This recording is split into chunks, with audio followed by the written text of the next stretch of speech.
Alright guys, welcome back to another TMF interview.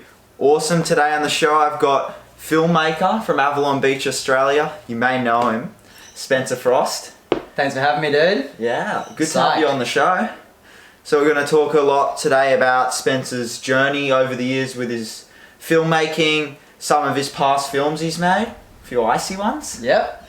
And also the recent big swells. Sick. Let's go. Sick. Alright, let's start off. So Spencer, where did your passion for filmmaking start from? Yeah, so growing up in Avalon, obviously this beautiful little beach town in Sydney, and yeah, basically me and my friends, we were just surfing, and as you do as groms, just frothing out, and we thought, why don't we put together a couple little clips, try approach some sponsors, as you do when you groms, everyone wants a sticker on their board.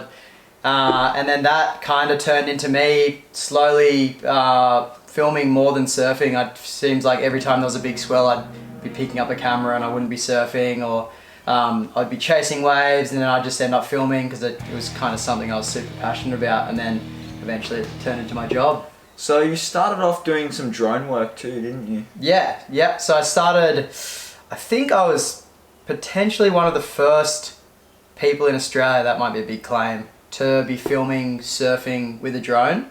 That was in 2013, where drones just came out. They had a GoPro strapped to them and it probably flew for like 5 minutes. Yeah.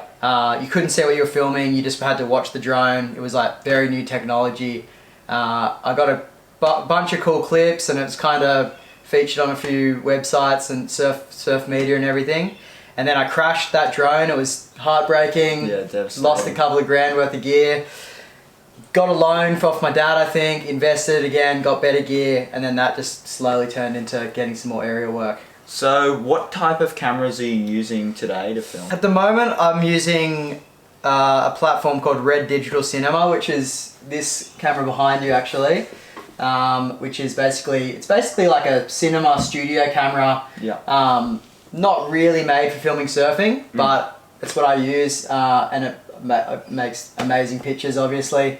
It's very high quality. It can shoot like super slow-mo at very high quality, which is pretty rare for a camera. It's usually one or the other. And then apart from that, I'll use that in an underwater housing, which is also behind you. And then I've got a drone as well now, which is kind of a big, it's called an Inspire 2, which is a bit of a beast drone compared to the smaller ones. Yeah, lots of different gear. And your lens lengths, how big are lenses do you use with these cameras? So in my housings, obviously you want a short lens, so I've got anywhere between a 19 to a 90. I think there's 6 lenses that I can use in the housing. And then with this camera, I've got this 400mm with a 2x, so it's about an 800mm. Yeah. And then because this is such high quality, you can do a 2x crop in camera, so it's about a 1600mm. That's what I use to film that, but I'm sure we're going to get to that later. I've never heard of any lens that big. That's crazy. Yeah, it's pretty good stuff. So Spencer, in the past few swells, we've seen unique angles that we've never seen before of these crazy waves. Where did the ideas of these spots to film come from? Sure, so obviously on these swells, these days, everyone's got a camera. There's a lot of photographers, a lot of filmmakers, which I have absolutely no problem with, but I find it a bit, I don't know the word, not disheartening, but I definitely don't want to do the same as what everyone's doing. Yeah. Like that last swell up at Manly, there was about 100, maybe 200 people filming and taking photos from up the top of the cliff. So with these swells, I really try and not do what everyone else is doing, because then everyone's got the same shot. I try to get something unique. If it's swimming in the water, using the drone, I'll use that super long lens. Yeah. Shoot off a jet ski, I'll just try and do something that no one else is doing, just so I've got that point of difference, because that's what intrigues people. Yeah, and people don't really want to see, like, they still enjoy it, but if there's 100 shots of the same wave and you get one unique angle of that same wave, everyone's going to want to see that unique angle. It shows a different perspective of the surfer. Absolutely. So when you did get this amazing shot, where were you actually positioned to film that? So I was at a headland, which I think we worked out was 2, maybe 3 kilometers away from that wave. and it's so far away you can't see the waves with your eyes. Yeah. It's like really, really far. So you need this lens that I was using, and then I actually needed to crop in a little bit more when I was editing. Yeah, there's so many angles of the same wave, and I shot this wave just from a unique angle, and that's kind of how that one went viral. It's pretty popular in the surf media today. Yeah, it went well. Yeah, it really did the rounds. It kind of surprised me how much everyone appreciated that one. And so did your film. Yeah.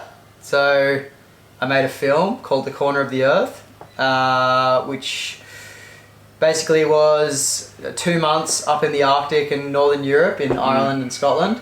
And me and two mates, Fraser Dovell and Guy Willamette, went on the surf trip of a lifetime, and we made this big project. Guy made a book, and that kind of went around the world as well. Yeah.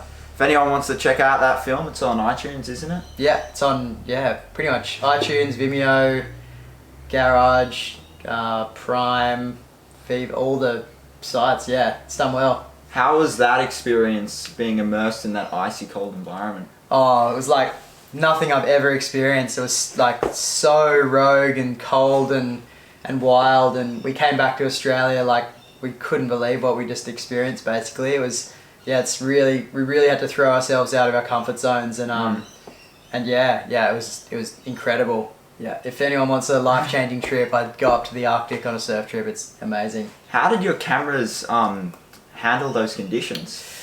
So we had a lot of gear break on that trip that we were going to put it in the film just showing all our misfortune, but we tried to not, we already had a bit of other misfortune. We didn't with want the car. Yeah. So you'll see if you watch the film, our car broke down and we got stuck in blizzards, but I had a camera get stolen, I had a camera break, I had hard drives break, I crashed a drone, like Guy flooded his housing, we had some shockers with camera gear.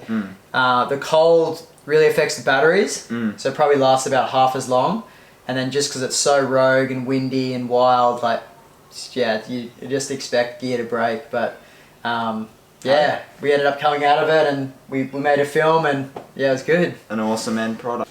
So the viewers might be wondering, what software do you use to edit this footage? So this stuff, I'm using a program called Premiere Pro, which is Adobe. It's kind of it's basically what everyone uses now, like for in industry standard, because I don't just film surfing, I do a lot of kind of commercial work as well, and that's just basically the industry standard. So I love working on any editing software, but this is my preferred one for. So after producing A Corner of the Earth, do you have any other trips planned post-COVID? Sure. So obviously COVID's given us now it's coming on 3-4 months just of downtime at home. So we've really been planning a couple of new adventures. We'd like to hit a few different spots this time, and I think it's going to be a similar crew. We have one more surfer, Letty Mortensen from Avalon, who's keen to be involved. We've been approaching brands to help out, and a few channels and everything else. It's still very early days, and we can't give away too much, but I think the first location that we were happy to share is Siberia, which is up at the top of Russia. There's really good waves up there. We know a few good contacts that hopefully help us out, and we've done a lot of planning into that. And we're just going to see what we can do. Obviously, with travel restrictions, we can't travel, which kind of doesn't help the project. But we've got a lot of time to plan. We've got a lot of people that are helping us out. So obviously, one of your favourite waves to shoot is at Avalon Beach. Sure. And you've shot North Avalon and another little reef spot in the past few months.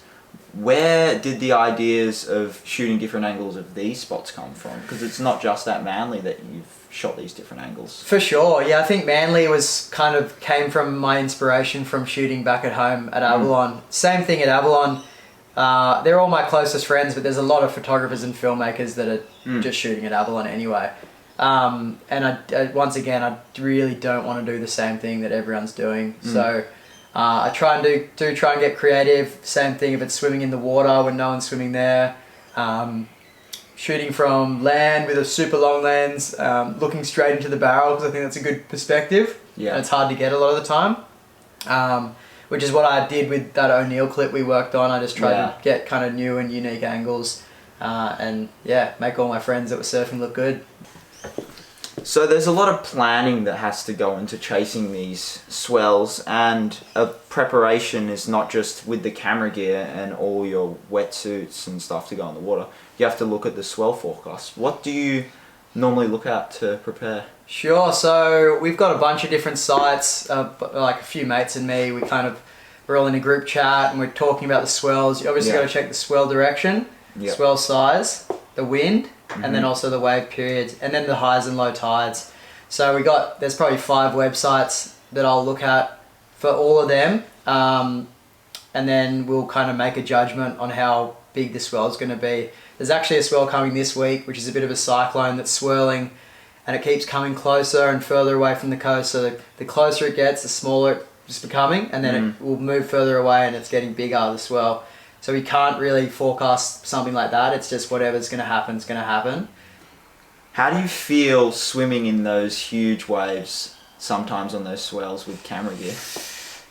I try not to think about it too much, and I am pretty safe. Like, I try not to do anything too dangerous. 1, because I don't want to hurt myself, and 2, because the camera gear's worth a small fortune. Yeah. So I really try and I play it safe to some extent. I do swim when it's big, but I know where to draw the line, I think, and a few of my friends don't really know where to draw the line. They're crazy.